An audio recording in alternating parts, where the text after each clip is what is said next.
episódio de hoje tem blockchain contra fake news corporativos, o Innovation Hub do BIS e café tokenizado no blockchain. Eu sou Maurício Magaldi e esse é o Block Drops, o primeiro podcast em português sobre blockchain para negócios.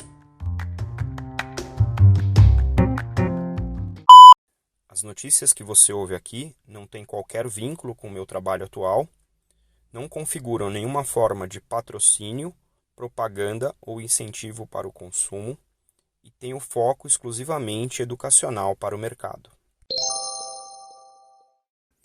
Na mesma linha que a gente vem discutindo aqui já há alguns episódios, eu tenho priorizado ou tenho lido mais prioritariamente soluções blockchain que têm a ver com o controle ou a prevenção ou a rastreabilidade de questões associadas a fake news.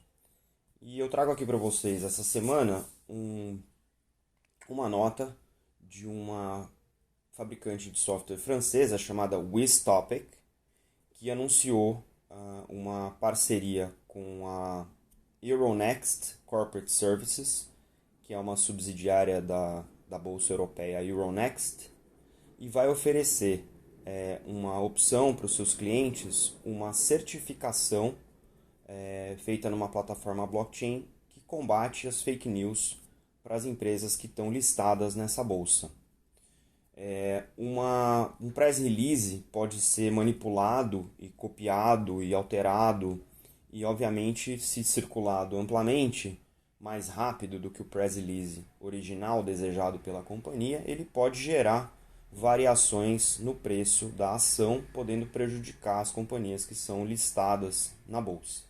A ideia aqui é que a WizTopic certifique esse press release e registre o press release no blockchain, permitindo que esse press release possa ser conferido por quem consumir essa informação.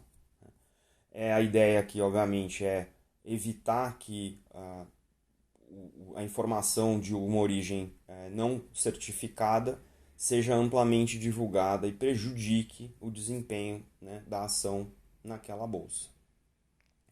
A startup diz aí que a plataforma é a primeira desse tipo para conteúdo corporativo. Eles têm certificados de segurança franceses, certificados pelo governo, então tem uma certa camada de proteção aí, estilo ICP Brasil também, e já tem algumas empresas que estão trabalhando com eles. O artigo cita a AXA, a Allianz, que são seguradoras, a Crédit Agricole, que é um banco, o Natixis, que é um banco digital, a Renault, fabricante de automóveis, e a L'Oréal, fabricante de produtos cosméticos. Obviamente, a gente sabe que essa questão das fake news é um problema do ponto de vista de distribuição, ele espalha muito mais rápido do que é possível controlar, mas do ponto de vista corporativo parece ser um primeiro caso de uso interessante, porque é uma originação de uma informação controlada até certo ponto, já é um ambiente mais restrito, do ponto de vista de geração dessa informação, e investidores vão poder olhar para o press release, e obviamente os investidores são leitores mais qualificados, querem entender a origem da informação e vão poder confrontar o press release, confrontar o press release que eles recebem com aquele que está registrado na blockchain. Então isso deve trazer uma certa tranquilidade para os investidores, de modo que não se tomem decisões aí de investimento ou recomendações dos analistas de maneira equivocada. Não é um caso muito amplo, mas como a maioria dos casos de blockchain que começam a avançar em determinadas direções, esse parece ser um primeiro caso de uso controlado, para que aos poucos ele possa ser ampliado, talvez em outras indústrias, talvez com mais participantes, talvez até com outras bolsas e outras empresas listadas participando dessa solução, de modo que aí, neste mercado pelo menos, esse tipo de incidente seja minimizado ou até mesmo virtualmente eliminado. Apesar de ser um caso restrito, ponto para quem está trabalhando para mitigar as questões de fake news para esse mercado. A segunda nota de hoje é quase que um press release, né? Remetendo aí à nossa primeira nota, mas é um anúncio do Bank for International Settlement sobre o seu Innovation Hub, né? Um laboratório de inovação, que anunciou essa semana um roadmap, ou seja, um roteiro de trabalho com os bancos centrais, que inclui projetos de emissão de diferentes tipos de CBDCs, as Central Bank Digital Currencies, utilizando a Distributed Ledger Technologies, né, as DLTs, as variações aí de tecnologias blockchain. Também para os chamados aí, Green Bonds, né, de sustentabilidade. Tem 4 projetos que são relacionados a CBDCs, eu vou focar nesses por hoje e depois a gente traz um pouquinho mais de informação sobre os demais. O primeiro projeto chama Projeto Helvetia, ou Helvetia, e vai ser um projeto capitaneado pelo Banco Central da Suíça e uma empresa de infraestrutura chamada SIX, SIX. E a ideia aqui é demonstrar a viabilidade funcional e a robustez legal, né, jurídica, de fazer a liquidação de ativos tokenizados com uma CBDC. E, através da conexão entre o blockchain e os sistemas de pagamento tradicionais, fazer um piloto desse tipo num setup que eles estão chamando de Near Live. Então isso parece ser interessante. Esse projeto já está em andamento e agora passa a fazer parte aqui do Hub.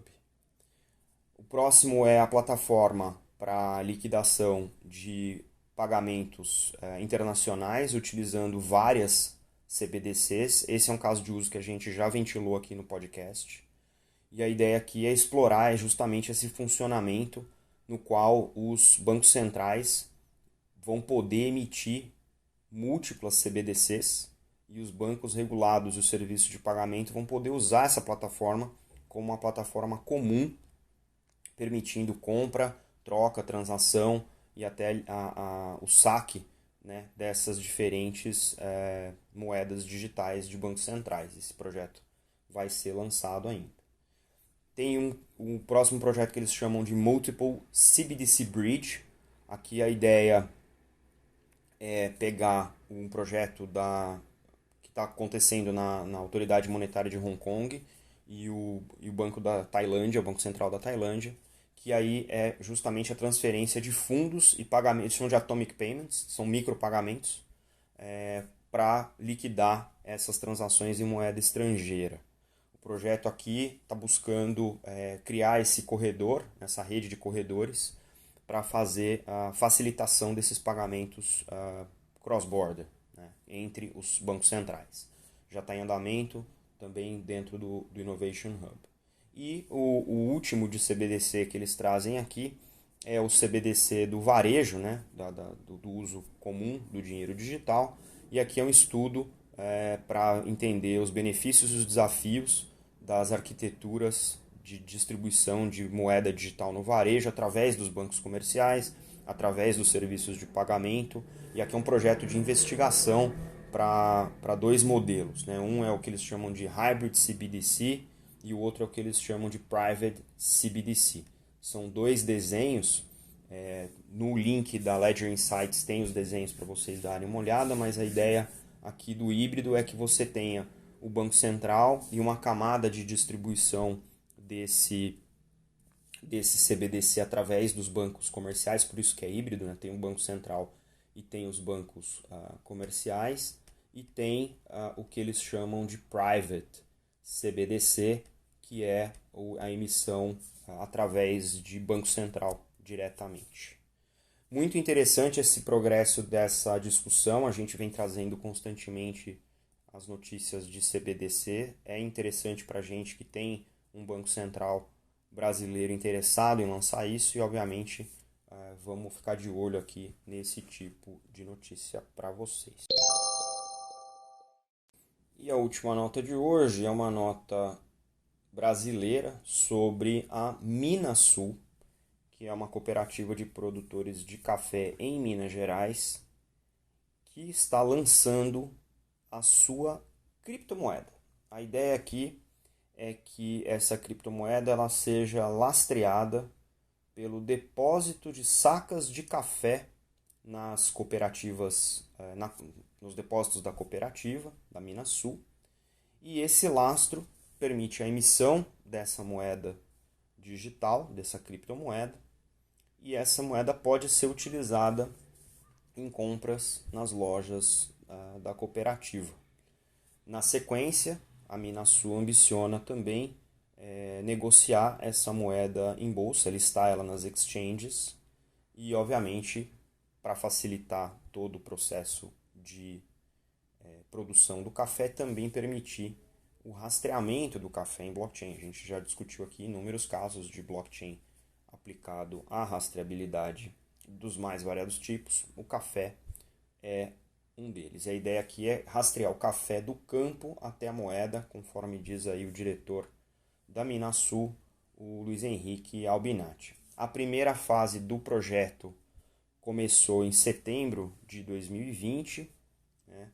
E no teste aí, cada quilo de café, do café verde, vale o que eles chamaram aí de Coffee Coin. O valor dessa moeda tem paridade com o preço da saca de café na Bolsa de Nova York, ou seja, ela não é uma stablecoin, ela está vinculada a um ativo que varia em relação ao valor em moeda transacionada, né? E também obedece à padronização dos tipos de café. Então, para vocês terem um exemplo, no dia 20 de janeiro, o contrato futuro de café para março de 21 fechou em R$ 881 uma saca com 80 quilos, que é o padrão para essa indústria, né? Eles estão usando uma blockchain implementada pela Microsoft, pela consultoria i9, I minúsculo 9, então já é um teste aí em andamento. Esse tipo de fenômeno de commodities transacionadas tokenizadas vai ficar cada vez mais forte, né? A gente tem visto aí os grandes movimentos de tokenização de commodities. A gente trouxe aqui recentemente o Vitor Uchoa da Gávea Marketplace para falar para a gente sobre a bolsa de contratos de commodities que eles lançaram e estão trabalhando para escalar, né? Então é interessante a movimentação. Também na nota que eu trago para vocês tem uma pontuação aqui sobre a StoneX, que é a bolsa de moedas virtuais. Eles estão trabalhando junto com a Coffee Coin para levar esse ativo, essa criptomoeda de café para a bolsa. Então a ideia é, obviamente, já listar na StoneX esse ativo. E de acordo com o Ricardo Azevedo, essa é uma utility coin, né? Então, baseado aí nas definições da CVM, a Comissão de Valores Mobiliários do Brasil, ele funciona parecido com a Niobium, ou Niobium Coin, que também é listada na StoneX, e nessa plataforma a moeda roda em cima de um token Ethereum, né, um security token da Ethereum, tá? Desenvolvido em Ethereum. É muito interessante esse projeto. Eu acho que essa questão da rastreabilidade ela é importante. Esse não é um mercado necessariamente com muita transparência, né, em termos de controle da produção. Então, é um valor importante e essa rastreabilidade deve aumentar ainda mais o valor dessa criptomoeda ou desse token, porque, afinal de contas, com mais rastreabilidade você tem mais visibilidade do que está sendo produzido. Então você tem mais certeza e mais confiabilidade, tá aí o grande salto do blockchain nesse sentido, é trazer confiabilidade para esse mercado. Muito interessante aqui esse caso de uso. Imagino que a facilitação para o consumo dessas criptomoedas seja muito grande para quem deposita suas sacas de café, passa a ter aí uma alternativa para usar o valor associado nesse processo aí que a indústria chama de barter. Muito legal.